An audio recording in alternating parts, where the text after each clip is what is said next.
two things. It's about, first of all, have a goal. And for some of our listeners, that'll represent a departure from the way you're currently doing things. But you have to have a goal first, and then it's about exceeding it, really making the most of every day. By the way, that's a surefire way to improve your profitability is finishing every day above goal. So I'll spend just a brief mention about the goal. You've got to have, it's not about, your practice is not about the numbers. I want to emphasize that. Your practice why needs to be much bigger than that. Your why is about taking care of people the way you'd like to be taken care of, clinically or behaviorally. Once we establish that everything we do is built around that, then we can talk about the numbers. Instead of the other way around, we don't lead with the numbers, because I don't want anyone, you doctor or your team members, looking at a patient as a dollar sign. That's an indication that your practice is on a weak foundation. Would you agree?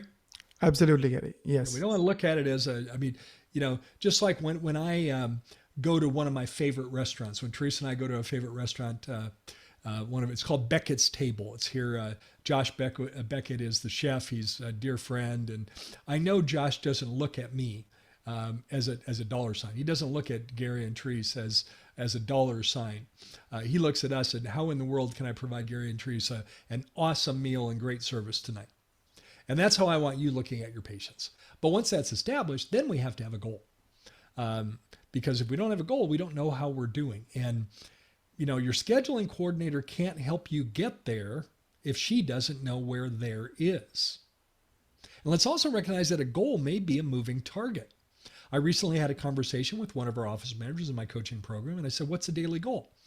And she gave me a number, and they said, wait a minute. I'm not sure that's right, Gary. I think the last time we established that was 3 or 4 years ago. I don't think that's right.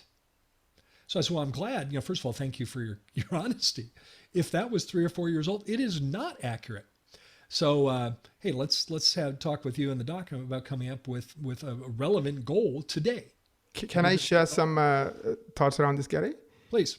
I'm not a mountain climber, but my daughter loves rock climbing. And I know if you really become a professional rock climber, you have special tools like shoes and stuff that grips onto the rocks, right? Yeah. So to me, goal is like that thing that helps you grip onto something. Because if you don't have a number, something to hold on to, what are you going to achieve, right? But you're not really about the shoes. You're really about, scaling the mountain. So. Right. So the vision is bigger. In this case, it's helping more people. So, or in the case of a mountain climber, hey, climbing this, mountain that is 10,000 feet, whatever that might be. So it's kind of, it's a tool. It's a powerful tool to the goal, because without the goal, you're wise about changing people's lives. Right. Yeah.